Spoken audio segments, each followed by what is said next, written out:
భక్త్యా తు అనన్యయా శక్యః అహమేవం విధోర్జున జ్ఞాతుం ద్రష్టుం చ తత్వేన ప్రవేష్టుం చ పరం తపా. ఫస్ట్ బ్రాంజ్ మెడల్ ఇప్పటిదాకా బోనీ కొట్టని చోట ఒక అమ్మాయి బోనీ కొట్టింది. మళ్ళీ 2 రోజుల్లోనే అదే అమ్మాయి ఇంకొక బ్రాంజ్ మెడల్ తీసుకుంది. అమ్మాయి చెప్పిన మాట, గతంలో ఎదురైనటువంటి ఒత్తిడి ఓటమిని ఎలా ఎదుర్కొని బయటకు వచ్చారు. అప్పుడు చెప్పింది భగవద్గీత నాకు హెల్ప్ చేసింది. భగవద్గీతని ప్రపంచవ్యాప్తంగా మత గ్రంథంలాగా కాకుండా సిద్ధాంత గ్రంథం అని నమ్మిన వాళ్ళు చాలా గొప్ప గొప్ప రిజల్ట్స్ చూశారు. 22 ఏళ్ల అమ్మాయి చాలా ఏ వయసులో భగవద్గీత మొదలు పెట్టాలి, ఎప్పుడు చదవాలి అనుకున్నప్పుడు అంత చిన్న ఏజ్ లో ఆమె చదవడం స్టార్ట్ చేసింది అంటే మామూలుగా ఉండేటువంటి డౌటే అది కదా. ఈ సందర్భంగా ఆ తల్లికి హ్యాట్స్ ఆఫ్. మనం ఒక అమ్మాయి సాధించిన విజయాన్ని దేశమంతా సెలబ్రేట్ చేసుకుంది. మిగతా దేశాలు అన్ని విజయాలు సాధిస్తున్నప్పుడు అక్కడ అందరూ భగవద్గీత చదివారా, ఎందుకని అక్కడ పెట్టాల్సినటువంటి ఎఫర్ట్స్ మన దగ్గర ఎక్కడ మిస్ అవుతున్నాయి అనేది. సాధనకి ఆ సాధన ఎలా చేయాలో మీకు చెప్పడానికి భగవద్గీత కంటే మించిన సబ్జెక్ట్ ఇంకొకటి లేదు. నువ్వు విమర్శిస్తున్నావు అంటే నీకు అసలు కనీస జ్ఞానం లేదని అర్థం. ఇందులో ఏది నీకు నచ్చలేదని విమర్శిస్తున్నావు? మీరంటూ భగవద్గీత ఫౌండేషన్ కోసం బ్రాండ్ అంబాసిడర్లను ఎవరినన్నా పెట్టుకున్నారా? మీరు ఏ స్కూల్ కన్నా వెళ్ళి భగవద్గీత చెప్పాలనుకుంటే, లేదండి కమ్మో మీరు ఇక్కడ ఇది సెక్యులర్ అండి, మన సెక్యులర్ కంట్రీ, ఆ బొట్టు పెట్టుకున్నవాడు మాట్లాడతాడు, మనది సెక్యులర్ కంట్రీ, అందుకని ఇక్కడ భగవద్గీత చెప్తే మిగతా మతాల వాళ్ళు హర్ట్ అవుతారు.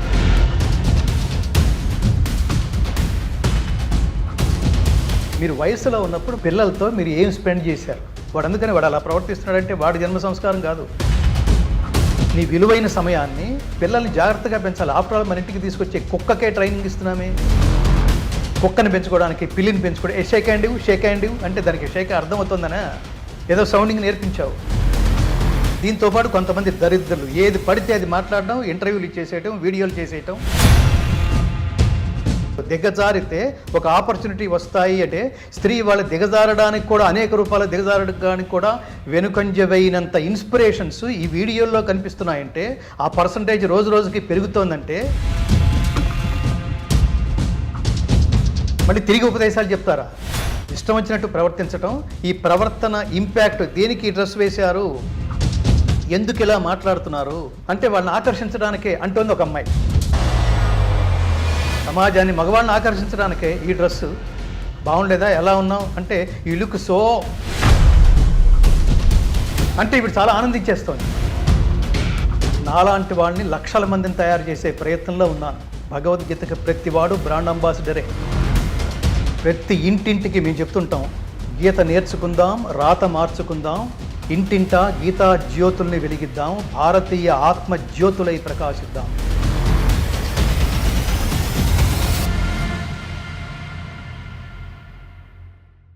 నమస్తే, నేను Kavitha. Welcome to iDream. భగవద్గీతను రోజు చదవడం వల్ల నాలో ఒత్తిడి అనేది తగ్గింది, ఒక పాజిటివ్ ఎనర్జీ పెరిగింది. దీంతో పాటుగా ఒలింపిక్స్లో రికార్డ్ క్రియేట్ చేసేలా చేసింది. ఈ మాటలన్నది ఒలింపిక్స్లో 2 మెడల్స్ సాధించినటువంటి మను భాకర్. నిజంగా భగవద్గీత ఎలా తోడ్పడుతుంది?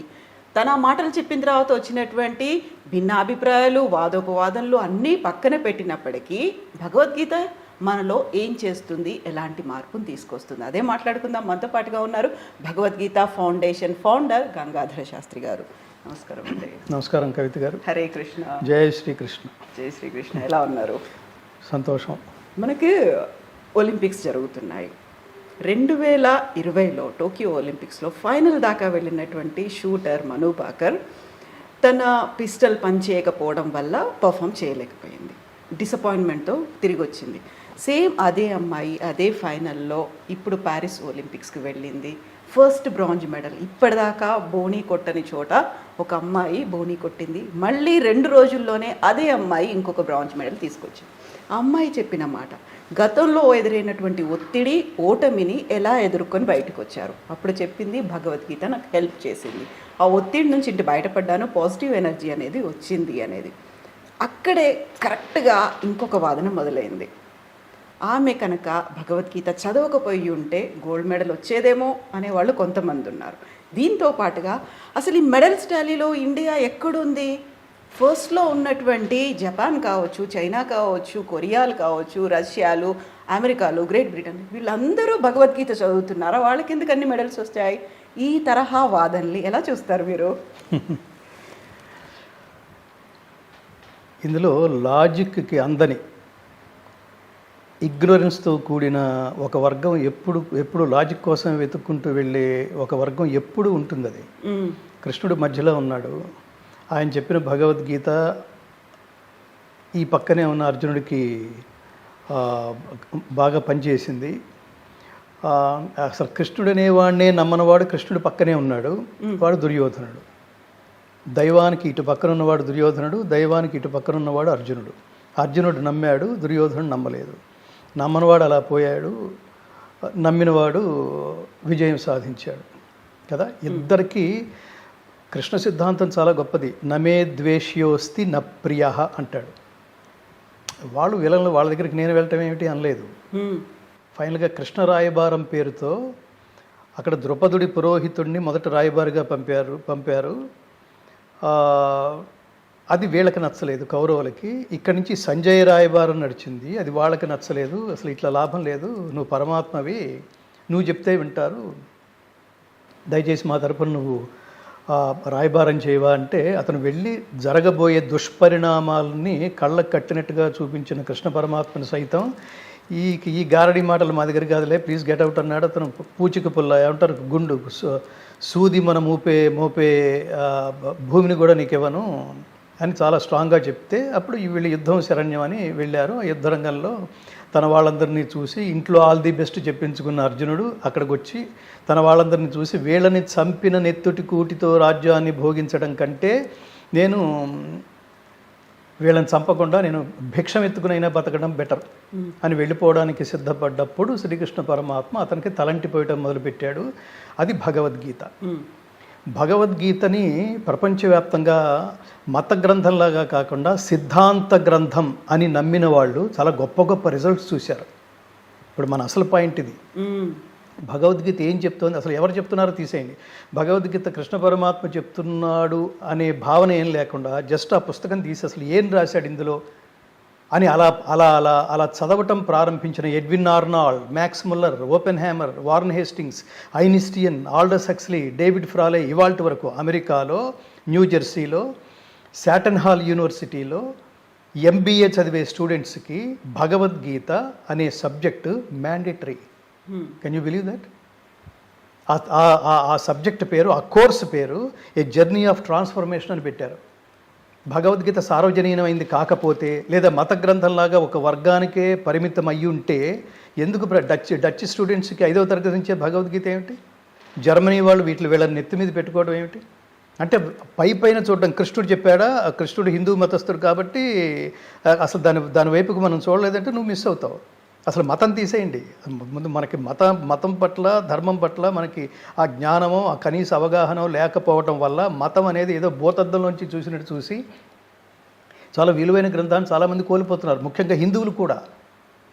తర్వాత చూద్దాంలే, తర్వాత రిటైర్మెంట్ తర్వాత చూద్దాంలే అని.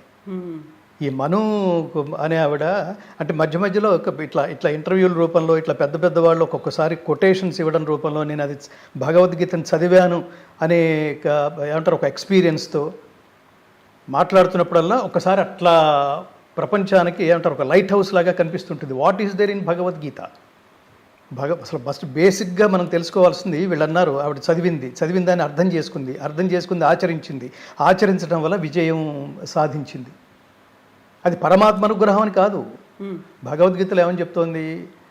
ముఖ్యంగా ఇప్పుడు ఈ మను అనే ఆవిడ ఒలింపిక్స్లో రాణించడానికి తన ఆలోచనలు అప్పటిదాకా ఏది ఆలోచిస్తున్నామో ఈ ఆలోచన కరెక్ట్ కాదు అని ఏదో చదవటం వల్ల రియలైజ్ అయింది. ఆ చదివింది భగవద్గీత. ఏం చెప్తోంది అందులో? ఆవిడ చదివిన శ్లోకంలో ఏం చెప్తోంది? అందులో అర్థం కదా మనకు కావాల్సింది. ఎవడు చెప్పాడు, వాడు ఏ డ్రెస్సు వేసుకున్నాడు, ఇది కాదు కదా. అది చెప్తోంది, కర్మణ్యేవాధికారస్తే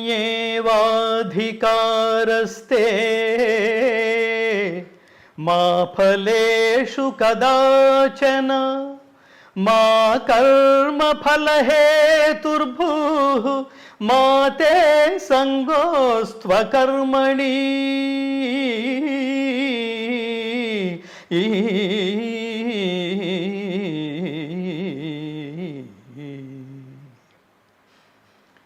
కర్మణ్యేవ కర్మాచరణమునందే నీకు అధికారము కలదు.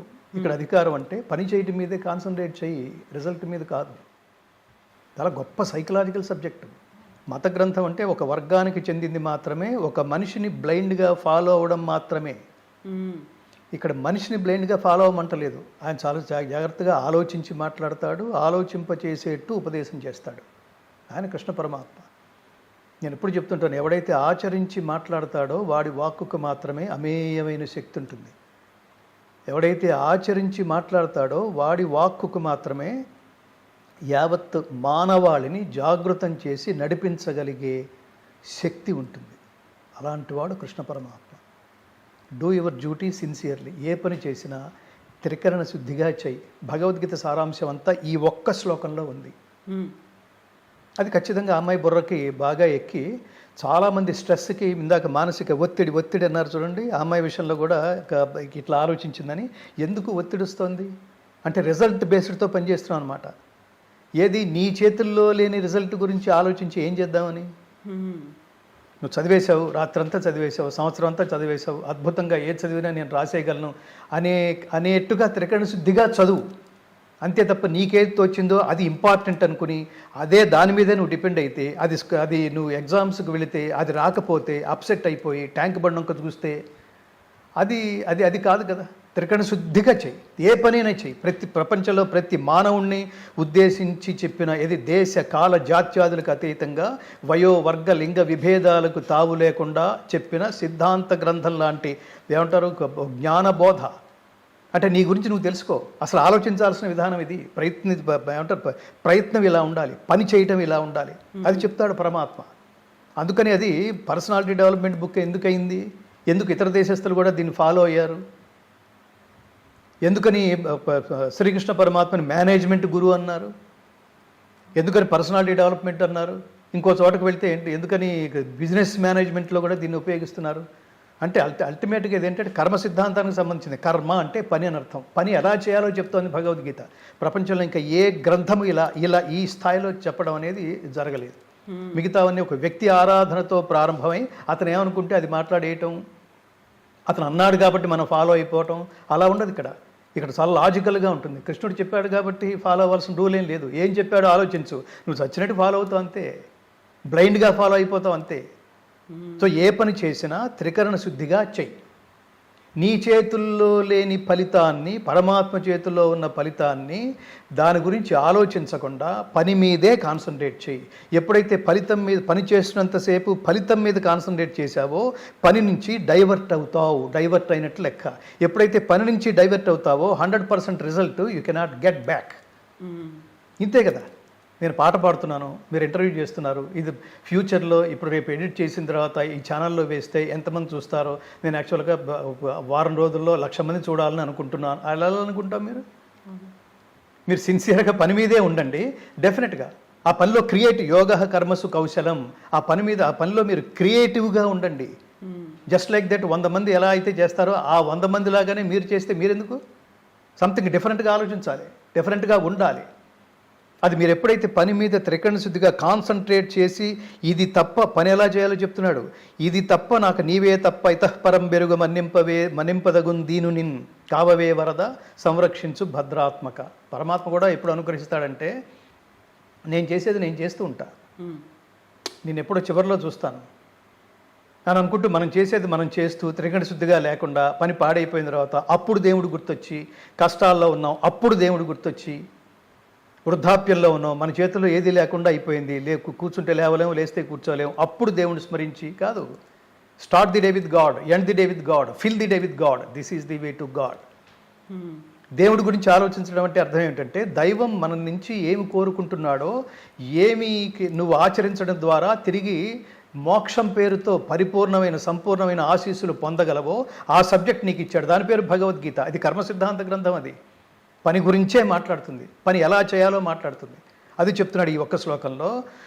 త్రికరణ శుద్ధిగా పనిచేయి, ఫలితం దైవానికి అర్పించు. ఫలితం నువ్వు పనిని క్రియేటివ్గా అంటే సృజనాత్మకంగా చెయ్యి, దైవార్పణ బుద్ధితో చెయ్యి, స్వార్థం మాని చెయ్యి, లోకహితం కోసం చెయ్యి, పనే నువ్వు అయిపోయేట్టు చెయ్యి.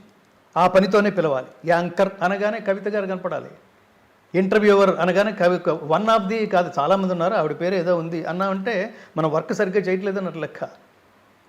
అడిగే ప్రశ్నలు కానీ మీరు ఎంచుకునే మనుషులు కానీ వాళ్ళ ద్వారా సమాజానికి ఏదో చెప్పించాలి. సమాజం చాలా దురదృష్టకరమైన స్థితిలో ఉంది. ప్రతివాడి చేతిలో ఫోన్లు ఉన్నాయి. ఇది ప్రథమ శత్రువుగా తయారైంది. యూజ్ చేస్తున్నారా, మిస్యూజ్ చేస్తున్నారా, ఓవర్ యూజ్ చేస్తున్నారా?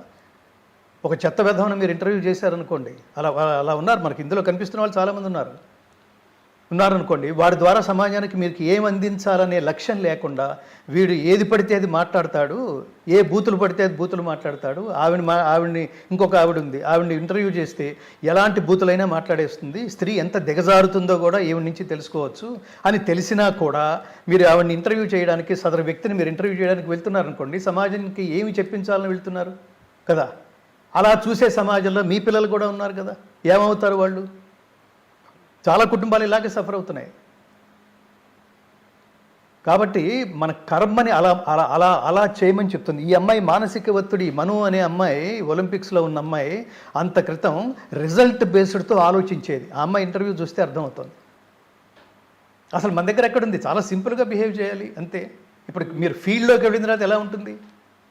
చాలా ఉంటాయి చుట్టూతో డిస్టర్బ్ చేసే జనాలు, చప్పట్లు కొట్టే జనాలు, ఇవన్నీ రకరకాల డిస్టర్బెన్స్లు. చాలా మనకు తెలియకుండా ఒక టెన్స్ క్రియేట్ అవుతుంది.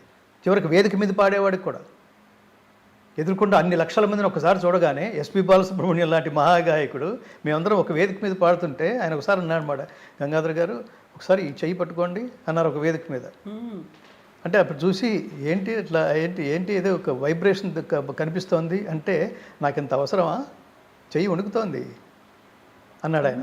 అదేంటంటే అంటే మొట్టమొదటి పాట వేదిక మీద, ఏ వేదిక మీద పాడుతున్నా ఆడియన్స్ రిసెప్షన్ ఎలా ఉంటుందో, ఈ మైక్కి మనం అలవాటు పడడానికి, ఫీడ్బ్యాక్కి మనం అలవాటు పడడానికి, స్టేజీ మానిటర్స్కి మనం అలవాటు పడడానికి, మన ఎదుర్కొండా ఉన్న ఆడియన్స్ రెస్పాన్స్కి మనం అలవాటు పడడానికి, ఆ కాంపౌండ్ మొత్తాన్ని మనం కొన్ని పాటలతో మనం ఒక గ్రిప్లో తీసుకునేంత వరకు గాయకుడికి ఆ టెన్షన్ వర్కౌట్ అవుతుంది. 2-3 పాటల తర్వాత అందరూ మన గ్రిప్లోకి వచ్చేసారా అనుకున్న తర్వాత ఆడుకుంటారు, ఒక్కొక్కళ్ళు ట్యూన్ అయిపోయాం ఆడుకుంటారు. ఆ మహానుభావుడు అలా అనేవాడు.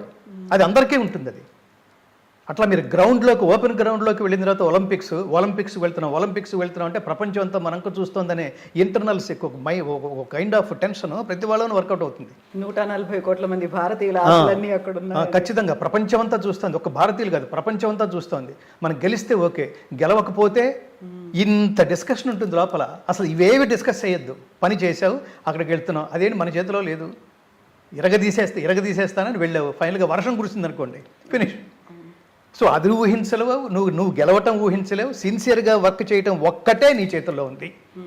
కర్మ అది దాని అర్థం. కర్మాచరణమునందే నీకు అధికారము కలదు, కానీ దాని ఫలితము పైన ఎన్నడూనూ లేదు. ఫలితం నీ చేతిలో లేదని కన్ఫర్మ్డ్గా చెప్తున్నాడు. ఇది లాజిక్. ఇది ఫలితం మన చేతిలో లేదు.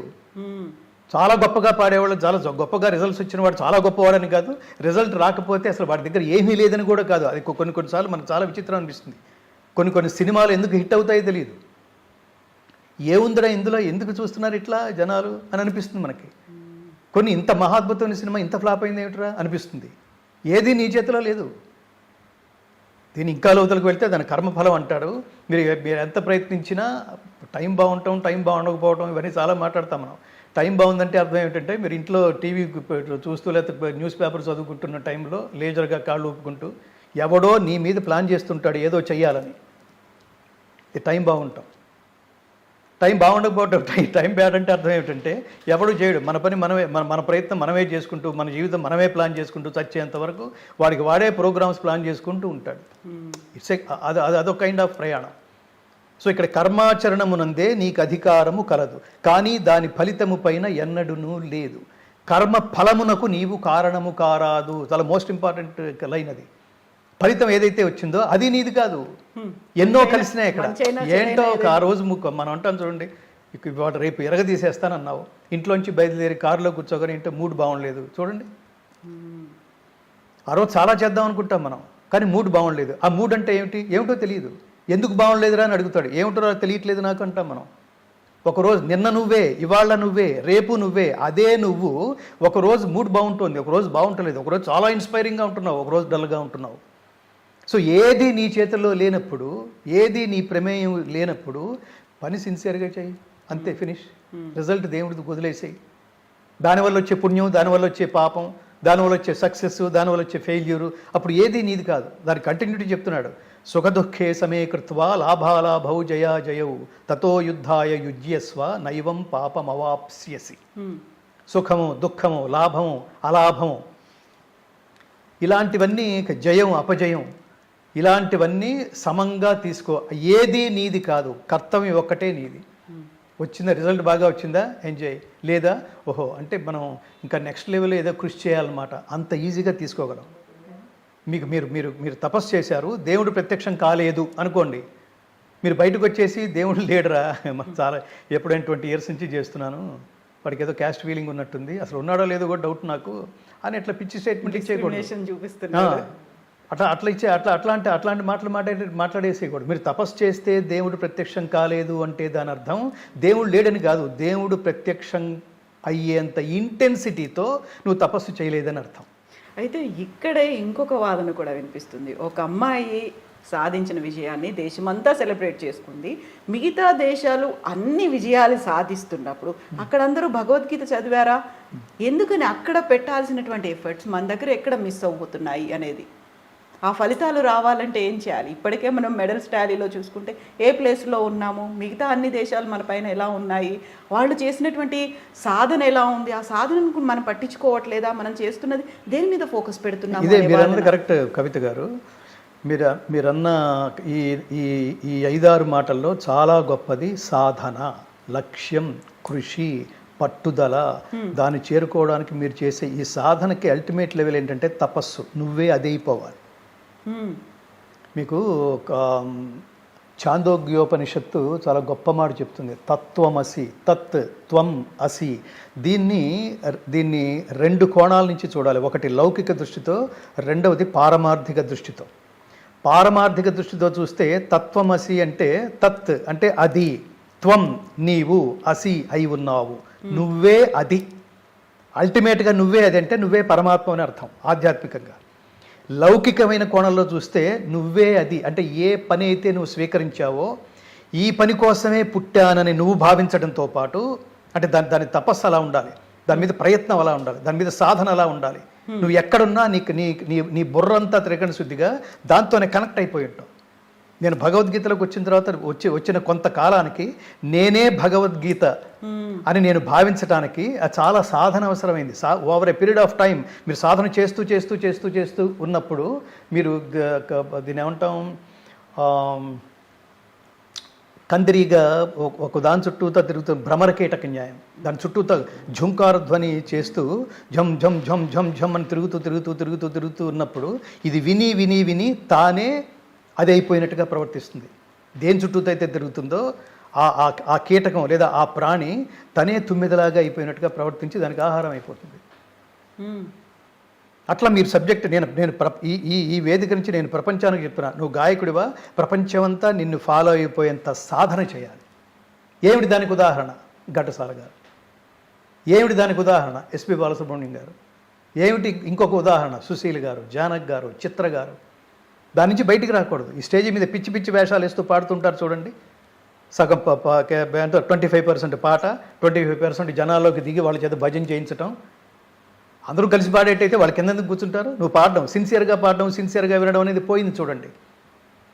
కొన్ని సందర్భాల్లో, అంటే నేను అందరినీ అంటలేదు, కొంతమంది గాయకులను చూస్తున్నప్పుడు నేను అక్కడి నుంచి వచ్చిన వాడిని, ఒక తపస్సులాగా పాడరా, జనాలు ఇన్వాల్వ్ అయిపోతారు, నీలో కలిసిపోతారు. అది పాట అంటే. ఇక్కడ ఏంటంటే ఎవరినో ఆకర్షించడానికి, మీరు చూడండి, అది ఆ పదం ఉపయోగించడానికి కూడా నాకు ఇష్టం ఉండదు. ఒక విటుల్ని ఆకర్షించడానికి కొంతమంది ప్రయత్నాలు చేస్తారు చూడండి, అలా చేయరాదు. ఎందుకంటే ఇది గాంధర్వ విద్య, దైవ విద్య. ఇది దాన్ని వేదికల మీద చిందులేస్తూ అంగాంగ ప్రదర్శనలతో పిచ్చి డ్రెస్సులు వేసుకుని ఆకర్షించడం. దేంతో ఆకర్షించాలి? దేనికోసం పుట్టావు నువ్వు? నువ్వు ఫిజిక్తో ఆకర్షించకు, డ్రెస్సులతో ఆకర్షించకు. లోపల ఏ లక్ష్యంతో వేదిక మీదకి వస్తున్నావో దాంతో ఆకర్షించు, దాంతో లయం చేయి. సంగీత జ్ఞానము భక్తి వినా సన్మార్గము కలదే త్యాగరాజస్వామి అంటారు. బాలసుబ్రహ్మణ్యం గారు ఏమి డ్యాన్సులు చేసి పాడలేదే? ఇవాడు పాట పెర్ఫార్మెన్స్ అయిపోయింది ఏమిటి? నేనేమంటానంటే ఒక్క కర్మణ్యేవాధికారస్తే తీసుకుంటే ఆ కర్మ ఎన్ని రూపాల్లో మనం చేస్తున్నామో అన్నిటినీ ఇదే సాధన అనే లక్ష్యంతో చేయాలి. కవిత గారు లైఫ్ టైంపాస్ కాదు. టైంపాస్ కోసం రాలేదు మన ఈ లోకానికి, టైం స్పెండ్ చేయడం కోసం వచ్చాం. మీరు మిగతా ప్రపంచం గురించి అన్నారు, వాళ్ళకి ఈ సబ్జెక్ట్ తెలియకపోవటం వల్ల. సాధనకి ఆ సాధన ఎలా చేయాలో మీకు చెప్పడానికి భగవద్గీత కంటే మించిన సబ్జెక్ట్ ఇంకొకటి లేదు. ఇంకా మీరు ఆ పార్శ్వం అన్నారు చూడండి, ఏంటి ఇది భగవద్గీత చదవకపోతే రాదా, ఆవిడ చదివిందనేదే నందువల్లే వచ్చిందా, అన్నెసరీ లాజిక్స్. ఆవిడ చెప్తోంది, ఆవిడ ఎక్స్పీరియన్స్ చెప్తోంది. నువ్వు చదవకపోయినా కూడా వస్తుంది. అల్టిమేట్గా దీని సారాంశం ఏమిటంటే, నేను కిందాక చెప్పిన శ్లోకం సారాంశం, ఏ పనైనా సిన్సియర్గా చెయ్యి, హోల్ హార్టెడ్గా చెయ్యి, రిజల్ట్ అద్భుతంగా ఉంటుంది. ఇది చాలదా? ఇదే భగవద్గీత చెప్తోంది. అంతకుముందు ఆవిడ ఇది చదవలేదు, ఇప్పుడు అది నేను చదివాను.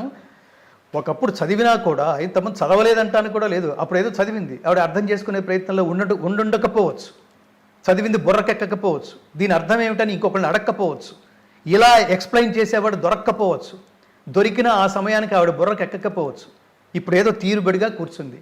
కృష్ణుడు ఎక్కడ చెప్పాడు అర్జునుడికి? యుద్ధ భూమిలో చెప్పాడు. రోజు విడిగా బావని కలుసుకుంటూ సరదాగా జోకులు వేసుకుంటూ మాట్లాడగలేదు, చెప్పలేదు కదా అప్పుడు. అందుకే పెద్దానికి ఏదో సమయం వస్తుంది. ఇప్పుడు ఆ అమ్మాయికి తగిన సమయంలో ఆ అమ్మాయి ఏదో ఆ పుస్తకం ఓపెన్ చేసింది. దీన్ని ఓపెన్ చేయమని కృష్ణుడేమీ మాలాంటి వాళ్ళందరినీ రిక్వెస్ట్ చేయలేదే.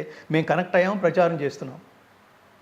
ఇందులో ఇది నేరం ఏం లేదు, దోషం ఏం లేదు, దీన్ని విమర్శించాల్సిన పనేం లేదు. నువ్వు విమర్శిస్తున్నావు అంటే నీకు అసలు కనీస జ్ఞానం లేదని అర్థం. ఇందులో ఏది నీకు నచ్చలేదని విమర్శిస్తున్నావు?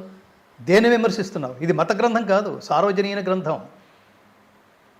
నేను కార్యక్రమానికి అబ్దుల్ కలాం గారిని ఆహ్వానిస్తే నా చేత ప్రత్యేకంగా కూర్చోబెట్టుకుని, మీరు ఇక్కడ కూడా చూడొచ్చు, అంటే ఆ పర్టికులర్ ఎపిసోడ్ లేదు కానీ తర్వాత విడిగా నేను వేదిక మీద పాడినప్పుడు ఆయన దాని మీద స్పందన ఏమిటో చెప్పింది మీకు ఇంటర్నెట్లో తెలుస్తుంది, ఓకే, యూట్యూబ్లో వినండి.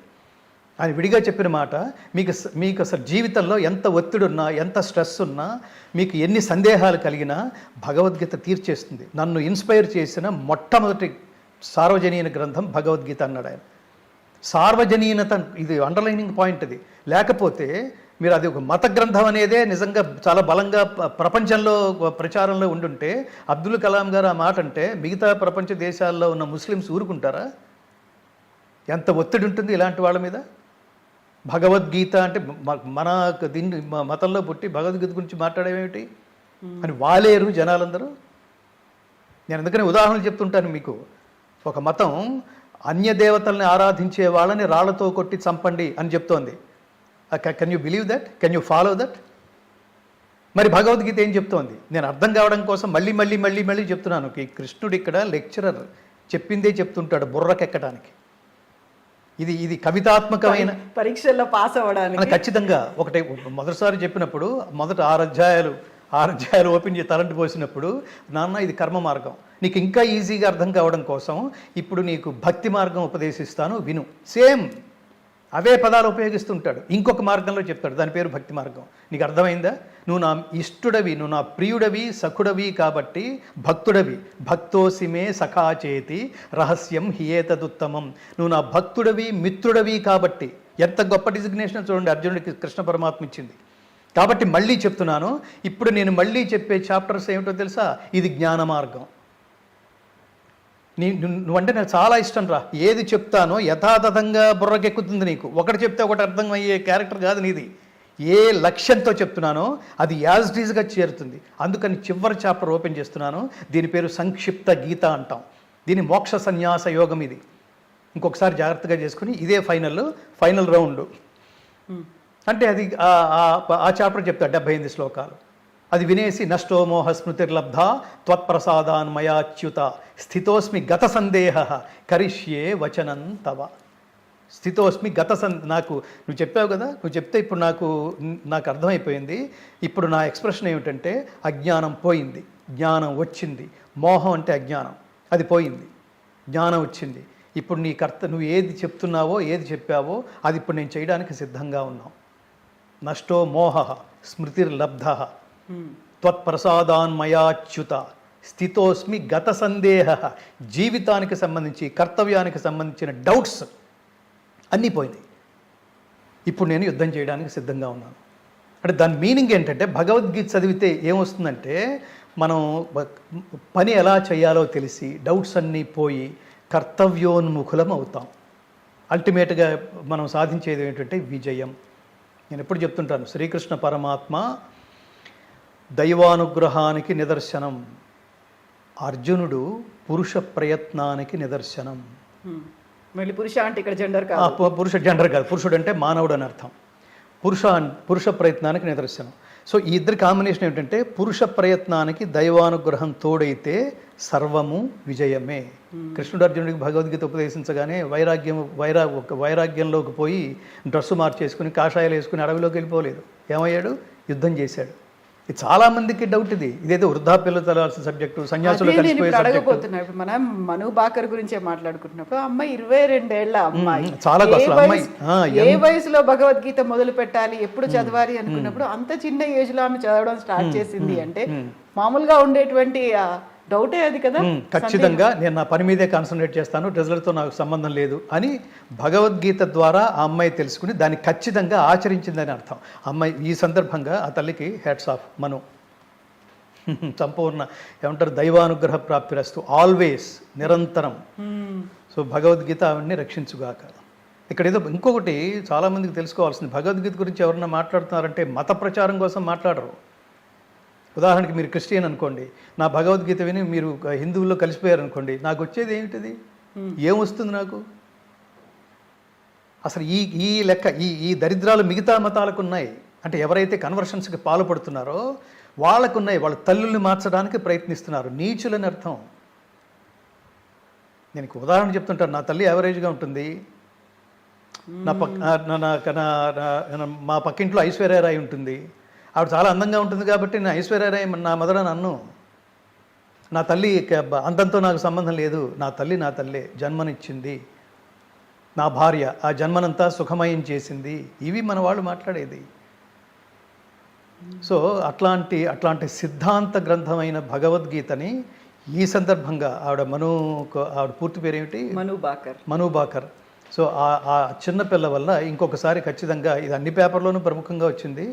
దేశమంతా, ప్రపంచమంతా మళ్ళీ ఒకసారి ఇందులో ఏముంది అని అనిపించుకునే ఏమంటారు, ఒకసారి ఆ పుస్తకం ఓపెన్ చేసే స్ఫూర్తిని ఈ సందర్భంగా ఇచ్చినందుకు, అది కూడా పబ్లిసిటీలోకి రావడం ద్వారా జనాలు ఇంకొకసారి భగవద్గీత పట్ల ఒక ఏమంటారు జనాల్ని జాగృతం చేసినందుకు ఆ తల్లికి కూడా కృతజ్ఞతలు. మీకు కూడా ఈ ఐ డ్రీమ్ ద్వారా కవిత గారికి కూడా చాలా కృతజ్ఞతలు. మంచిని మళ్ళీ చెప్పుకుందామండి. ఇప్పుడు ఇవాళ మన మానసిక స్థితి ఏమిటోగా ఉంది. మనకి చెప్తే మనకి బుర్రకెక్కలేదు. ఇంకొక చోట ఇంకొక సందర్భం ఏదో వచ్చింది, అప్పుడు చెప్పారు, బుర్రకెక్కలేదు. ఇంకొకటి ఏదో ఎప్పుడు చెప్తుంటారులే అని అనుకుని లైఫ్ అంతా వదిలేశాడు. చివరికి ఏదో జీవితం చివరి దశలో అసలు ఏముందో జీవితం అంతా ఈ పేరే ప్రతి చోట వినిపిస్తూనే ఉంది నాకు, ఒకసారి విందామని చదవటం మొదలెట్టాడు. అప్పుడు తీరుబడిగా ఉండటం వల్ల భలే చెప్పాడురా అనుకున్నాడు. కానీ ఆ సమయానికే వయసు అయిపోయింది. ఇప్పుడు దీన్ని భగవద్గీత పఠనా గ్రంథం కాదు, ఆచరణ గ్రంథం. It's not only reading text, it is a practicing text. ఇప్పుడు అది చదివి ఇన్స్పైర్ అయ్యాడు, కానీ లేచే ఓపిక లేదు. ఇంకెందుకు? మీకు ఈ మధ్యన నేను ఓ ప్రవచనానికి వెళ్ళినప్పుడు ఆ 2 గంటల ప్రవచనం అయిపోయిన తర్వాత భగవద్గీత పట్ల వాళ్ళ ఎక్స్పీరియన్సెస్ చెప్తూ ఒక ఆవిడ లేచి నిలబడి ఒక సంఘటన చెప్పింది. ఇది జాగ్రత్తగా వినండి. ఇది ఆవిడ స్నేహితురాలు, వయసు 60కి పైగా 60కి 70కి మధ్యలో ఉన్న ఆ వయస్కురాలు ఎప్పుడూ తన స్నేహితులతో తన కుటుంబానికి సంబంధించిన ఒక బాధ ఒకటి చెప్పుకుంటూ ఉంటుంది. ఆ బాధ ఏమిటంటే వీళ్ళ కొడుకు అమెరికాలో ఉన్నాడు. అమ్మ మాట్లాడాలనుకున్నప్పుడల్లా పక్కనే ఉన్న ఇంకో కొడుకో పక్కనే ఉన్న ఇంకో కూతురు ద్వారానో ఫోన్ చేయిస్తుంది. ఒరే అన్నయ్య, అమ్మ మాట్లాడతానంటోందిరా అని వాడు పాపం ఆర్ద్రంగా ఫోన్ చేస్తాడు. వాడేం రెస్పాండ్ అవుతాడు అక్కడ? ఇగో నేను చాలా పనుల్లో ఉంటాను, నన్ను డిస్టర్బ్ చేయొద్దు, అమ్మ చచ్చిపోయిన తర్వాత మాత్రమే నాకు ఫోన్ చేయండి, ఈ లోపల నన్ను ఫోన్ చేసి డిస్టర్బ్ చేయొద్దు అంటున్నట్ట వాడు. మీ దగ్గర నుంచి నాకు ఫోన్ వస్తే అమ్మ చచ్చిపోయిందని నేను అనుకోవాలి, ఆ వార్త కోసం, ఆ వార్త నాకు చెప్పడం కోసమే ఫోన్ చేయి తప్ప don't disturb me at any time అని కానీ సీరియస్గా పెట్టేశాడు. ఈవిడ అసలు కలత చెంది స్పీకర్ ఫోన్ ఆన్ చేసి వినిపిస్తోంది పక్కన కూతురు. ఈ తల్లికి అంతకంటే గుండె అయిపోవడం ఏంటది. నారాయణ రెడ్డి గారి జయంతులు జరుగుతున్న వారం ఇది. ఈరోజు నాకు నారాయణ రెడ్డి గారి జీవిత సాఫల్య పురస్కారం రవీంద్ర భారతిలో ఇవ్వబోతున్నారు. ఆయన ఆ మహాత్ముడి ప్రోత్సాహంతో నేను గాయకుడిగా ఎదిగాను. నారాయణ రెడ్డి గారి ప్రోత్సాహంతో నేను సంగీత దర్శకుడిగా మారాను. నారాయణ రెడ్డి గారి ప్రోత్సాహంతో రికమెండేషన్తోనే నేను సినిమా నేపథ్య గాయకుడిగా మారాను. నారాయణ రెడ్డి గారి ప్రోత్సాహంతోనే ఆయనకి జ్ఞానపీఠ అవార్డు తెచ్చిపెట్టిన విశ్వంభరకి దూరదర్శన్లో 12 ఎపిసోడ్లు చేస్తే అల్లాని శ్రీధర్ అనే గొప్ప దర్శకుడి దర్శకత్వంలో రికార్డ్ చేస్తే దానికి సంగీత దర్శకుడిగా నియమించబడ్డాను. ఫైనల్గా ఎంత ఎదిగినా ఎంత నిరాడంబరంగా ఉంటాడంటాను కూడా నారాయణ రెడ్డి గారు. ఇవాళ ఇంత పని చేస్తే అంత పబ్లిసిటీ ఎక్స్పెక్ట్ చేస్తున్నారు చూడండి. నేను భగవద్గీతలోకి వస్తే ఈ భగవద్గీత గురువు గారు మీరే తాత్పర్యం రాయాలి అని ఆయన దగ్గరికి వెళ్తే నిరాడంబరంగా ఒక మాట అన్నాడు ఆయన. నేను సంస్కృతంలో అంత దిట్టని కాదు గంగాధర, నా నుంచి ఇది 4 గోడల మధ్యలో రాసేది కాదు, నా నుంచి అంటే ప్రపంచాన్ని మేలుకొలిపేంత పొటెన్షియాలిటీతో అంత శక్తివంతంగా దీని తాత్పర్యం నేను రాయలేను. పుల్లెల శ్రీరామచంద్రుడు అని ఒక మహాత్ముడు ఉన్నాడు సంస్కృతంలో. ఆయన ఈ దేశానికి దిక్సూచి లాంటివాడు, ఆయన దగ్గర శిష్యరికం చేయి అని పంపించాడు. నా దగ్గరకు వస్తే నాకేం తెలియదు అని అంటే నా పరువు పోతుంది అనే ఫాల్స్ ప్రెస్టేజీ అసలు పాతకాలంలో వాళ్ళకు ఉండే చాలా ట్రాన్స్పరెంట్గా ఉండేవాళ్ళు. నాకు ఇది తెలుసు అంటే తెలుసు, ఇది తెలియదు అంటే ఎంత తెలియదు అంటే పరువు పోతున్నాను అనుకోరు వాళ్ళు. అలాంటి నారాయణ రెడ్డి గారు మన ఇందాక అది చెప్తున్నాం, అమెరికాలో ఉన్న అమ్మ మనస్సుని మొక్కలు చేసి గాయపరిచాడు చూడండి వాడు. ఇక్కడున్న అమ్మని అమెరికాలో ఉన్న కొడుకు, దాని మీద ఆ తల్లి ఔన్నత్యం గురించి నారాయణ రెడ్డి గారు చెప్తారు. అమ్మంటే ఎవరో తెలుసా, ఆ జన్మంటే ఏమో తెలుసా, నేల మీద ఉదయించిన దేవతరా అమ్మ, కన్నీళ్ళు చనుబాలు కలబోస్తే ఆ జన్మ, బిడ్డ కంట నీరొస్తే అమ్మ గుండె తెగుతుంది, బిడ్డ ఎగిరి గంతేస్తే అమ్మ ఎగిసిపోతుంది, అమ్మతనం తనకుందని అవని పొంగిపోతుంది, అమ్మను కాలేదే అని ఆకాశం కుములుతుంది. చివరికి ఈ స్టోరీ ఎండింగ్ ఏంటంటే, ఆవిడ బాధపడినప్పుడల్లా వీళ్ళ ఫ్రెండ్స్ చెప్తూ ఉండేవాళ్ళట, మీరు భగవద్గీత చదవండి, ఎందుకంటే అది మహామంత్రాల సమన్వయం, అది ఎంత కర్మని జాగ్రత్తగా ఆలోచించమని కర్మని ప్రతిపాదించినా అల్టిమేట్గా చెప్పిన వాడు మిగతా మత గ్రంథాలు రాసినట్టుగా మనుషులు రాసింది కాదు, అది సాక్షాత్తు దైవవాణి. మనిషి మాట్లాడితే దాన్ని మాట అంటారు, అదే దైవం మాట్లాడితే దాన్ని మంత్రం అంటారు. అందుకని భగవద్గీతలో శ్రీకృష్ణ పరమాత్మ అర్జునుడికి బోధించిన 574 శ్లోకాలు మంత్రతుల్యాలే, మహామహిమాన్వితమైనవి. అందుకని మీరు చదవటం ప్రారంభించండి, you will get good results అన్నట్టు వీళ్ళు అని అంటే, దాని మీద నాకేమి పెద్ద అంత నాకేమి నమ్మకం లేదు అందుటే ఆవిడ. జీవితం అంతా అదే అంటోంది, నాకు నమ్మకం లేదని. మా ఆవిడ ఇలా అంటున్నాడు, మా అబ్బాయి ఇలా అంటున్నాడు, నాకు గుండె తెగిపోతోంది అంటోంది ఒక పక్కన. ఇంకో పక్కన దీన్ని ఆశ్రయించమంటే ఆశ్రయించట్లా. ఒకరోజు వాళ్ళ అబ్బాయి మాట్లాడిన మాటల్ని చాలా గట్టిగా సీరియస్గా ఆలోచించి అసలు గుండె మరింత గాయపడి ఇదే ఫ్రెండ్స్కి ఫోన్ చేసింది ఆవిడ. ఏమని చేసిందంటే, ఇప్పుడు మళ్ళీ పాత స్టోరీ అంతా చెప్పకుండా నాకు భగవద్గీత చెప్తావా అని అడిగింది ఆవిడ. అంటే వీళ్ళు ఆనందంగా భక్తి యోగం మొదలెట్టారు, క్షేత్రజ్ఞ విభాగ యోగం తాత్పర్యంతో సహా. విశ్వరూప సందర్శన యోగంలో చివరి శ్లోకాలు, మత్కర్మకరణ్ మత్ పరమః మద్భక్త సంగవర్జితః నిర్వైర సర్వభూతేషు యస్సమాం ఏతి పాండవ. అసలు నిన్ను చేరడానికి మాకు ఉండాల్సిన క్వాలిఫికేషన్స్ ఏమిటి అని అర్జునుడు అడిగాడు. భక్త్యా తు అనన్యయా శక్యః అహమేవం విధోర్జున జ్ఞాతుం ద్రష్టుం చ తత్వేన ప్రవేష్టుం చ పరం తప. ఇలాంటి నా విశ్వరూపాన్ని గుర్తించడానికి, గ్రహించడానికి, చేరడానికి అనన్యమైన భక్తి చేత మాత్రమే సాధ్యం. అన్డైవర్టెడ్ కాన్సన్ట్రేషన్. అలా నీ వైపే చూస్తా, త్రికణ శుద్ధిగా నిన్నే ఫాలో అవుతా, నువ్వు ఏం చెప్తావా అని ఆర్తిగా ఎదురు చూస్తుంటా. నువ్వు తప్పించి నాకు ఇంకేం అక్కర్లేదు అని అంటే వాడే దేవుడు. వాడికి జీవుడు, పరమాత్మ, జీవాత్మ ఇంకా రెండు విడివిడిగా ఉండవు. ఇంకా నువ్వే పరమాత్మవి. అదే ధర్మం, అదే మార్గం. ఈవిడంది వాళ్ళు ఈ శ్లోకాలన్నీ చెప్పారు, ఆవిడతో కూడా అనిపించారు. పొద్దున్నే వీళ్ళకి ఫోను, ఎవరైతే భగవద్గీత చెప్పారో ఆవిడ రాత్రి వెళ్ళిపోయారు.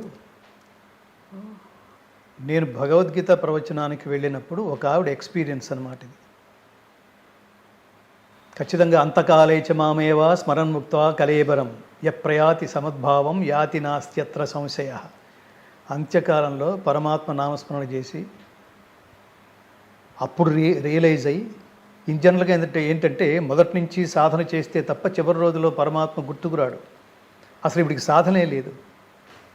పూర్వజన్మ సంస్కార బలం చేత ఇప్పుడు వింటాను భగవంతుడి గురించి అని అనుకుంది. మనస్సు గాయపడి వాళ్ళు భగవద్గీత ఉపదేశం చేసినట్టుగా చేశారు. ఆవిడ వింది ఆనందంగా, పరమాత్మ నాకు ఇంకా వీళ్ళెవరు అక్కర్లేదు, నేను అక్కర్లేదు అనుకున్న కొడుకు. దీని తర్వాత నా స్పందన ఏమిటో అడిగారు వీళ్ళు. ఈ ఇన్సిడెంట్ చెప్పిన తర్వాత నేను అందరికీ ఒక విషయం చెప్పాను. నేను కూడా ఇది చెప్తాను చాలా చోట్ల, కానీ దానికంటే ముందు మీరు దీని బాటం లైన్ ఏంటంటే, మీరు వయసులో ఉన్నప్పుడు మీరు పిల్లలతో మీరు ఏం స్పెండ్ చేశారు. వాడు అందుకని వాడు అలా ప్రవర్తిస్తున్నాడంటే వాడి జన్మ సంస్కారం కాదు. నీ విలువైన సమయాన్ని పిల్లల్ని జాగ్రత్తగా పెంచాలి. ఆఫ్టర్ ఆల్ మన ఇంటికి తీసుకొచ్చే కుక్కకే ట్రైనింగ్ ఇస్తున్నామే. కుక్కని పెంచుకోవడానికి, పిల్లిని పెంచుకోవడం, షేక్ హ్యాండ్ అంటే దానికి షేక్ అర్థమవుతుందనా? ఏదో సౌండింగ్ నేర్పించావు. సిట్ అన్నావు, కూర్చుంది. స్లీప్ అన్నావు, పడుకుంది. షేక్ హ్యాండ్ అన్నావు, ఈట్ అంటే ఇదవుతోంది, తింటోంది. నో అన్నావు, అరిచేది కాస్త ఆగిపోయింది. వీళ్ళు అంతే. ప్రపంచంలో ప్రతి ప్రాణి నువ్వు ఖచ్చితంగా వాళ్ళకి ప్రాపర్ ట్రైనింగ్ ఇవ్వాలి. ఈ ట్రైనింగ్ పేరే సంస్కారము. సంస్కారం అంటే గుణ ఆధానము, మల అపహననము. ఏదైతే అనారోగ్యకరమైన ఉంటాయో దాన్ని వాష్ చేసేయి. ఏదైతే ఆరోగ్యకర సమాజంలోకి వెళ్ళినప్పుడు ఏదైతే నిన్ను ఆరోగ్యకరంగా ఫాలో అవుతారో అవి నేర్చుకో. దీని పేరే సంస్కారం. తల్లి ఎప్పుడు పిల్లలకి, ఈవిడే నాస్తికురాలు కదా, డిసిప్లైన్ నేర్పలేదు పిల్లలకి. తల్లిదండ్రుల తనువు వల్లరి ద్వయికి వన్నీయబెట్టు 9 నెలల పంట అంటాడు గుర్రం జాషువా మహాకవి. తల్లిదండ్రులు కలిసి చేసే ప్రేమ వ్యవసాయానికి పుట్టిన 100 సంవత్సరాల పంట మన బిడ్డలు. ఎంత కాన్సన్ట్రేట్ చేయాలి? అమ్మో వాళ్ళని పెరగనివ్వాలి. వాళ్ళని మధ్యన కొత్త టాపిక్లు మొదలైనవి చూడు. వాళ్ళని ఏదో రిస్ట్రిక్ట్ చేయకూడదు, వాళ్ళని పెరగనివ్వాలి. పెరగనివ్వండి, ఎవడొద్దన్నాడు? అంటే ఏది పడితే అది రిస్ట్రిక్ట్ చేసేయటమా? దీంతోపాటు కొంతమంది దరిద్రులు ఏది పడితే అది మాట్లాడడం, ఇంటర్వ్యూలు ఇచ్చేసేయటం, వీడియోలు చేసేయటం. దాని ప్రభావం మనలాంటి వాళ్ళ మీద ఉండకపోవచ్చు, కానీ మానసిక దుర్బలు ఉంటారే, ఖచ్చితంగా అంతటి వాడు ఆ మార్గంలోకి వెళ్ళగా లేనిది నేను వెళితే తప్పేమిటని ఒకడు అనుకుని నీ మార్గంలోనే నడిచి సర్వనాశనం అయిపోయాడు అనుకోండి. ఎవరిదా పాపం? కృష్ణ పరమాత్మ అంటాడు గీతలో, నేను పొందదగింది కానీ, పొందవలసింది కానీ, పొందనిది కానీ ఈ ప్రపంచంలో ఏదీ లేదు. అయినా సరే నేను కర్మ చేస్తూనే ఉన్నా. ఎలాంటి కర్మ? ధర్మబద్ధమైన కర్మ, ఆదర్శవంతమైన కర్మ నేను చేస్తూనే ఉన్నాను. ఎందుకంటే నేనే చేయకపోతే నా ఫాలోయర్స్ ఉంటారే సర్వనాశనం అయిపోతారు. వాడే చేయనప్పుడు నేను ఎందుకు చేయాలి? చక్రం మొత్తం, సంసార ప్రవృత్తి, ఈ లోకం మొత్తం సర్వనాశనం అయిపోతుంది నా మార్గంలో నడిచి. అందుకని నేను ఎప్పుడూ సత్కర్మలు చేస్తూనే ఉంటా ప్రపంచాన్ని ప్రభావితం చేయడానికి. నేను అందుకని ఇంటర్వ్యూలకు వచ్చే యాంకర్స్ కూడా నేను ఈ ప్రయోక్తలు, మిమ్మల్ని ఏమన్నా ప్రయోక్తలు, ఇంటర్వ్యూవర్స్ మిమ్మల్ని రిక్వెస్ట్ చేస్తూ ఉంటా. సమాజానికి అనారోగ్యకరమైన సమాజం ఎక్కడో లేదండి. మనకు ఇంట్లో ఉంటే దాని పేరు కుటుంబం. ఇదే కుటుంబం రోడ్డు మీదకి వస్తే అదే సమాజం. మీరు ఇండివిజువల్గా లేరు కదా, మీరు ఇక్కడ కూర్చుంది ఇండివిజువల్గా కూర్చున్నారు, మీకు పిల్లలు లేరు. చాలా అంటే అదృష్టవశాత్తు బంగారు తల్లి కవితమ్మ ఇక్కడ కూర్చుంది కాబట్టి నేను చాలా ఆనందంగా మాట్లాడగలుగుతున్నా. ఎందుకంటే మీ ఇంటర్వ్యూస్ మీరు ఎవరెవరిని ఇంటర్వ్యూ చేస్తుంటారో మేము ఇన్ జనరల్గా ఇప్పుడు చెత్తా చెదరం వాళ్ళని ఇంటర్వ్యూలు చేస్తుంటారు చూడండి, వాళ్ళు చూస్తే మనకి ఆ భాష ఏమిటి, ఆ డ్రెస్సులు ఏంటి అంటే ఒకసారి దిగితే ఒకసారి దిగటం కూడా కాదు, దిగజారితే ఒక ఆపర్చునిటీస్ వస్తాయి అంటే స్త్రీ వాళ్ళు దిగజారడానికి కూడా అనేక రూపాయలు దిగజారడానికి కూడా వెనుకంజవైనంత ఇన్స్పిరేషన్స్ ఈ వీడియోల్లో కనిపిస్తున్నాయంటే ఆ పర్సంటేజ్ రోజు రోజుకి పెరుగుతోందంటే మళ్ళీ తిరిగి ఉపదేశాలు చెప్తారా? ఇష్టం వచ్చినట్టు ప్రవర్తించటం, ఈ ప్రవర్తన ఇంపాక్ట్ దేనికి డ్రెస్ వేశారు, ఎందుకు ఇలా మాట్లాడుతున్నారు అంటే వాళ్ళని ఆకర్షించడానికే అంటోంది ఒక అమ్మాయి. సమాజాన్ని మగవాళ్ళని ఆకర్షించడానికే ఈ డ్రెస్సు బాగుండేదా, ఎలా ఉన్నావు అంటే ఈ లుక్ సో డాష్ డాష్ అంటే ఇప్పుడు చాలా ఆనందించేస్తోంది. అలా అనిపించిన వాడు నెక్స్ట్ లెవెల్ రియాక్షన్ ఏంటంటే వాడు మానసిక దుర్బలుడు. ప్రకృతి అదే చెప్తోంది, అందరూ సమానం కాదు. పురుషులు ఫిజికల్లీ స్ట్రాంగ్, మెంటల్లీ వీక్. స్త్రీ ఫిజికల్లీ వీక్, మెంటల్లీ స్ట్రాంగ్. చూడండి, ఇద్దరు సమానం కాదు. సో ఆ మెంటల్లీ వీక్గా ఉన్నవాడిని ఏమిటి టికిల్ చేసి చివరికి వాడు మృగంలాగా తయారు చేసి సమాజం అంతా ఇలా తయారు చేస్తోంది అనుకోండి. ఇది పెట్టినప్పుడల్లా, ఓపెన్ చేసినప్పుడల్లా 99 మంది కంట్రోల్ చేసుకుని ఉండొచ్చు, 99 మంది స్ట్రాంగ్గానే ఉండొచ్చు, ఎవడో ఒకడు ఉంటాడు పాపం. ఇప్పుడు దానికి రీజన్ ఎవరో చెప్పండి, వాడు అలా తయారవడానికి. వాడికి మళ్ళీ తిరిగి భగవద్గీత ఉపదేశం చేయకండి, టికిల్ గోకింది నువ్వే. సో అందుకని ఎలా ప్రవర్తించడం, ఇది ఎక్కడ దాకా నేను మధ్యన ఎక్కడో మాట్లాడుతున్నప్పుడు మీరు చాలా చాలా స్పష్టంగా చెప్పారు శాస్త్రి గారు. ఇది మన దాకా వస్తే తప్ప దాని ఇంటెన్సిటీ తెలియదు ఆడవాళ్ళకి అని ఒక మాట అంది ఒక ఆవిడ. ఇప్పుడు ఈ బాధపడుతున్న వాళ్ళు ఎవరైతే ఉన్నారో, బాధ పెడుతున్న వాళ్ళు ఎవరైతే ఉన్నారో, ఆ బాధ పెట్టడం, ఆ బాధపడడం అనేది మన ఇంట్లో కూడా వచ్చేసింది అనుకోండి, అప్పుడు కానీ నీకు పెయిన్ తెలియదు. అన్నీ వదిలేసిన వాళ్ళ మాటలు చాలా ప్రభావితం చేసేట్టుగా ఉంటాయి, వాళ్ళే కనిపిస్తున్నారు. అదే ఈజీగా ఉంటుంది, అదే ఆకర్షణీయంగా ఉంటుంది. సో అట్లా అది నేను చాలా బిత్తరపోయిన అదేమంటారు ఇన్సిడెంట్. కాబట్టి తల్లిదండ్రులారా, please spend your valuable time with your valuable kids, most valuable kids. నువ్వు చిన్నప్పుడు ఏం చెప్పావో అదే వింటూ పెరుగుతాడు. వినగా ఆచరించడానికి ప్రయత్నిస్తాడు. ఆచరించి తనే అదే అయిపోతాడు. వాడి లెవెల్లో వాడిని ఉంచేసి వాడు రూమ్లోకి వెళ్తున్నాడు, ఏం చేస్తున్నాడో తెలియదు, దేని మీద కాన్సన్ట్రేట్ చేస్తున్నాడో తెలియదు. ఒకప్పుడు ఇల్లు అలా లేవు కదా, పెద్దవాడు ఏం చేస్తున్నావురా అంటే వాడు అక్కడ కనిపిస్తూ ఉంటాడు. ఇప్పుడు వాడిని పలకరించాలంటే వాడు రూమ్ దగ్గరికి వెళ్ళి వాడు తలుపు కొట్టి మే కమిన్, ఏమిటది? వాడు మెంటల్గా ఎంత స్ట్రెస్గా ఉన్నాడు. అందరూ చెడిపోతున్నారంట లేదు, వాడు ఎంత స్ట్రెస్ అనుభవిస్తున్నాడో ఆ రూమ్లో కూర్చుని. ఇప్పుడు ఉద్యోగాలు మామూలుగా మన రోజుల్లో చదువు, వ్యాపారం, చదువుకుంటే పెద్ద ఉద్యోగం సంపాదించవచ్చు, పెద్ద ఉద్యోగం సంపాదిస్తే బోల్డంత డబ్బు సంపాదించవచ్చు, ఇలా సంపాదించిన దాన్ని మన సుఖం కోసమే, మన ఆనందం కోసమే ఖర్చు పెట్టచ్చు అనే ఇప్పటి జనరేషన్ ఉందే. అప్పుడు లేదండి అది. మా రోజుల్లో అని మా నాన్నగారు మా తాతగారి రోజుల్లో చదువు వ్యాపారం కాదు, చదువు సంపాదన కాదు, చదువు జ్ఞానం కోసం. ఆ జ్ఞానం అంటే ఏమిటంటే ఇదే భగవద్గీత. నువ్వు చదువుకున్న దాన్ని తిరిగి సమాజ హితం కోసం లోక సంగ్రహమే వాపి సంపశ్యన్ కర్తుమర్హసి. దేనికోసం ఖర్చు పెట్టాలి? లోకం కోసం. అది లేదనుకో, అది ఎలా ఉంటుందంటే ఇది లేదు, ఏమీ లేదు, డబ్బు సంపాదనే అని అనుకునే సబ్జెక్టులో చిన్నప్పటి నుంచి నువ్వు దేన్ని నమ్మకుండా అల్టిమేట్గా భగవద్గీత ఏంటంటే మానవీయ గ్రంథం, నైతిక విలువల ఉద్ధరణకి భగవద్గీత కంటే మించిన గ్రంథం ఇంకొకటి లేదు కవిత గారు. చదివితే ఏమొస్తుందంటే నైతిక విలువలు, మనమే శాశ్వతం కాదు. సో దేవుడు మనకిచ్చిన శక్తుల్ని తిరిగి నేను లోక శ్రేయస్సు కోసం ఖర్చు పెడతాను. అయితే గంగాధర శాస్త్రి గారు, ఇక్కడ నాకు ఒక చిన్న సందేహం వస్తుంది. భగవద్గీత సార్వజనీన గ్రంథం అని అనుకున్నప్పుడు భగవద్గీత సారాన్ని పంచడానికి మీలాంటి వారు ప్రపంచవ్యాప్తంగా సందేశాలు ఇస్తూ, ప్రవచనాలు ఇస్తూ తిరుగుతున్నప్పుడు మీరంటూ భగవద్గీత ఫౌండేషన్ కోసం బ్రాండ్ అంబాసిడర్లను ఎవరినన్నా పెట్టుకున్నారా? మేము బ్రాండ్ అంబాసిడర్ అనేది పర్టికులర్ అది వ్యాపార సంస్థలకి, ధార్మిక సంస్థలకి బ్రాండ్ అంబాసిడర్స్ ఉండరు. భగవద్గీత ఫౌండేషన్ పేరుతో నేను బ్రాండ్ అంబాసిడర్ని. ఓకే, నేను ప్రవచనాలకు వెళ్ళినప్పుడల్లా నేను అందరినీ అభ్యర్థిస్తుంటాను, తల్లులారా మీరు భగవద్గీత టీచర్లు కండి. మా సందులో కవిత గారని ఒక గీతా టీచర్ ఉంది, అలా పేరు తెచ్చుకోండి.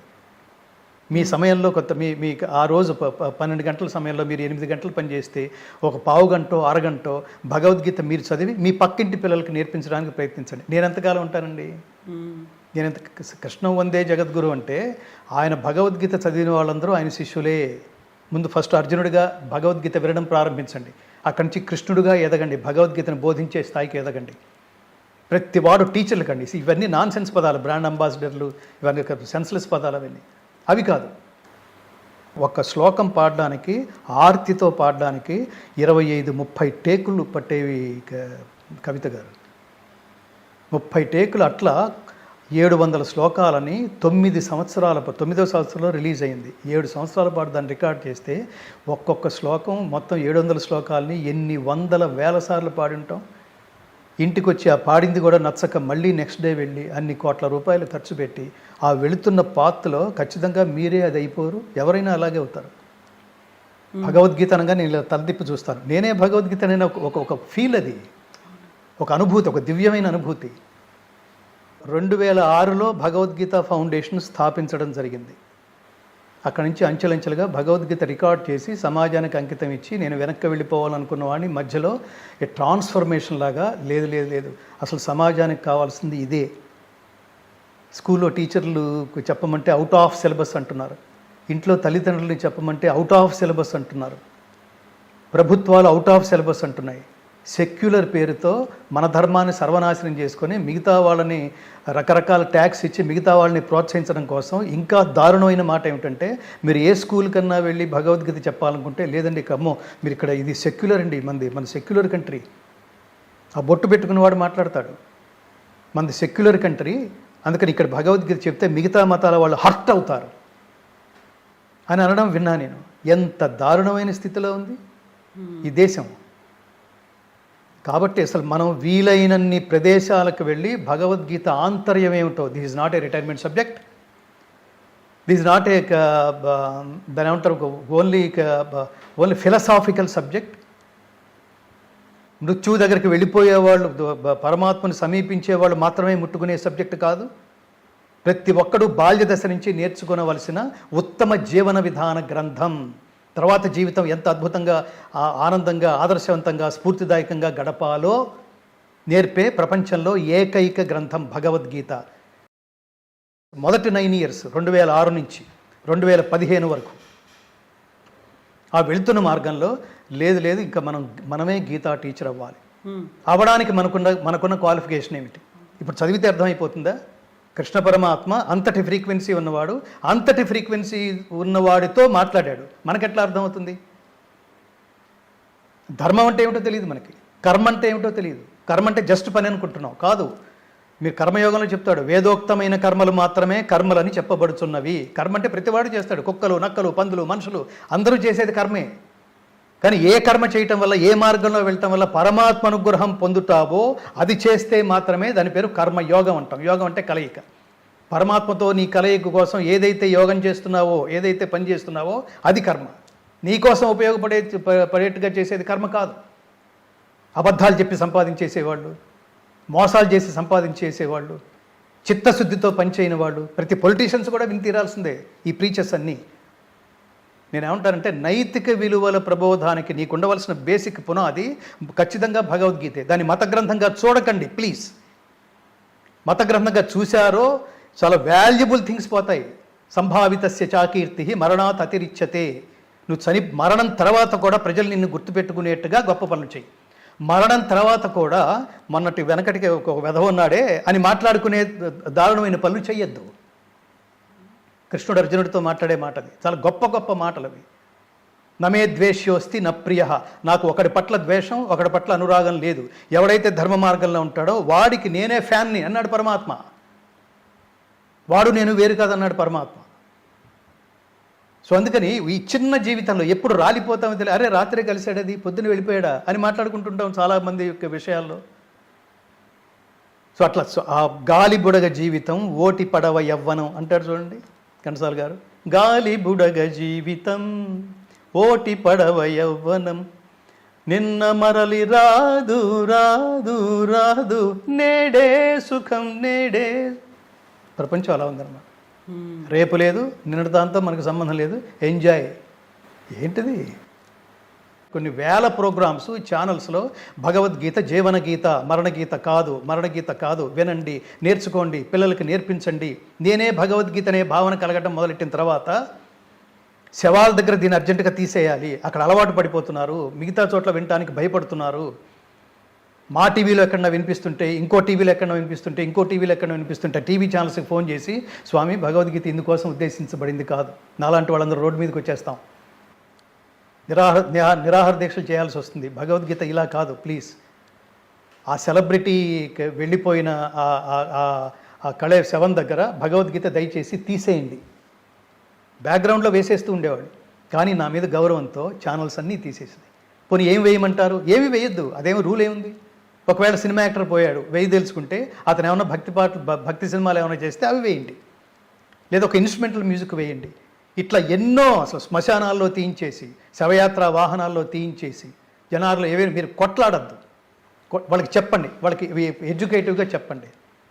నాలాంటి వాళ్ళని లక్షల మందిని తయారు చేసే ప్రయత్నంలో ఉన్నాను. భగవద్గీతకి ప్రతివాడు బ్రాండ్ అంబాసిడరే. ప్రతివాడు గీత ఏమంటారు, మేము ప్రతి సంవత్సరం 2 అవార్డ్స్ ఇస్తుంటాం గీతా జయంతి సందర్భంగా.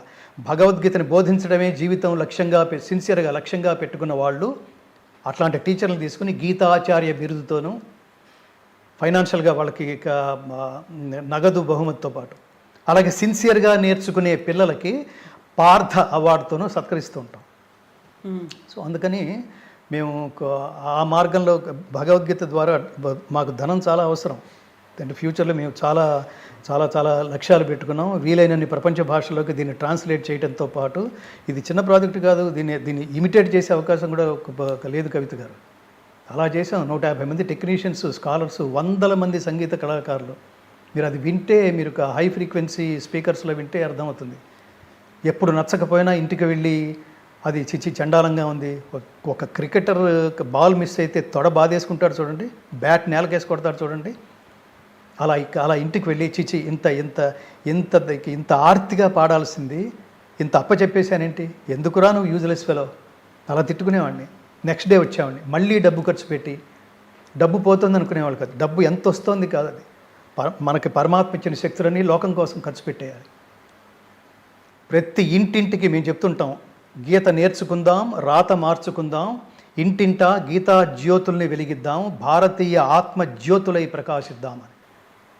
వేదవ్యాస మహర్షి, వేదవ్యాస భగవానుడు ఏం చెప్పాడో అది ప్రపంచానికి ఒక్కొక్కసారి చెప్తాను. యతో ధర్మస్తతో కృష్ణ, యతో కృష్ణస్తతో ధర్మ, యతో ధర్మస్తతో జయ.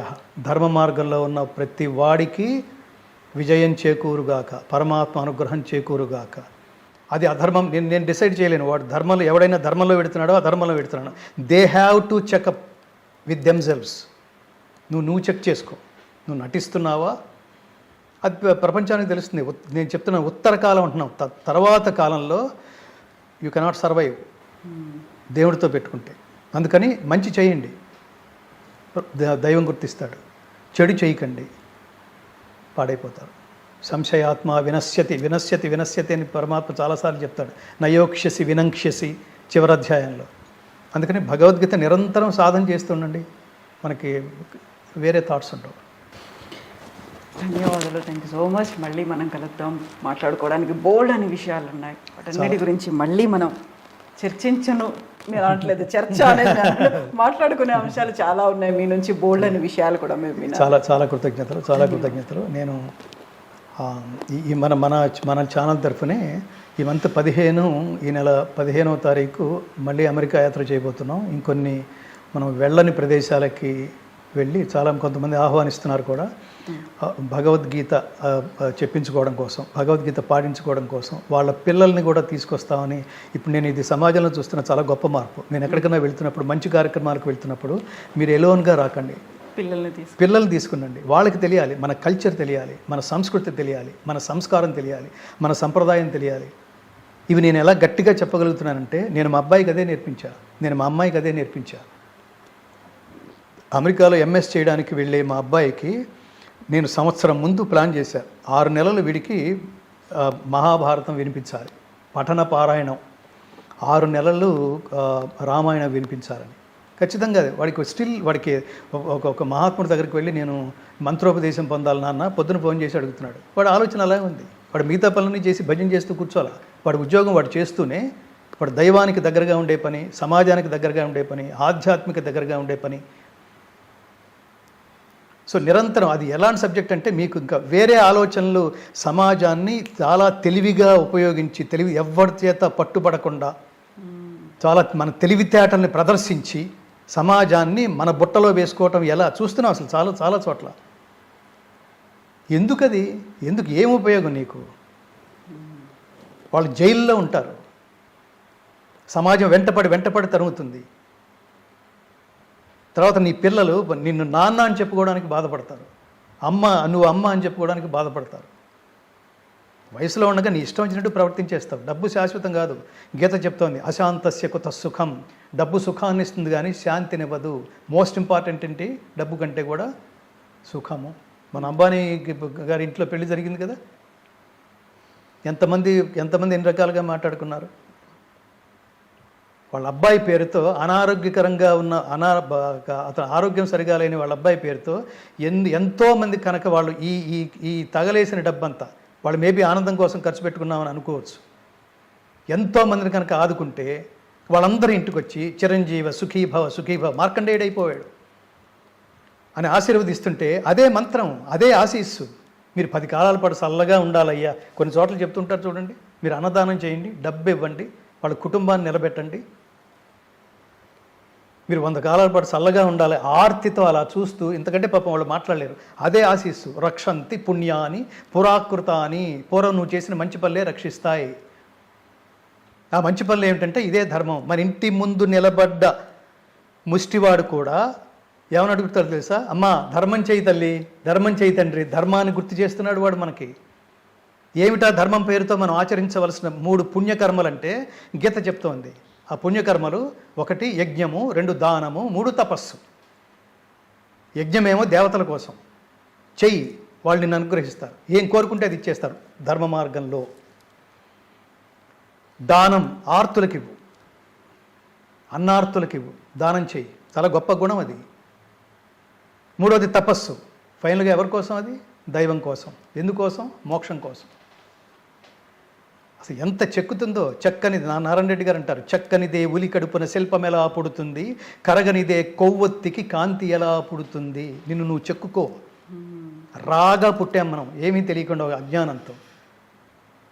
ఇంతటి విలువైన శరీరాన్ని, ఇంతటి విలువైన ఆలోచనాత్మకమైన ప్రయాణాన్ని ఎలా ఎలా ఎలా నడిపిస్తే, ఈ వాహనాన్ని ఏ ఇంధనం పోసి నడిపిస్తే అది సమాజానికి మార్గదర్శకం అవుతుంది భగవద్గీత. అందుకని ఇంతటి మా భగవద్గీత ఫౌండేషన్కి ఫౌండర్ ఆనరీ అడ్వైజర్ మీ iDream chairman Vasudev Reddy గారు. ఆయన నాకు చాలా గొప్ప మిత్రుడు.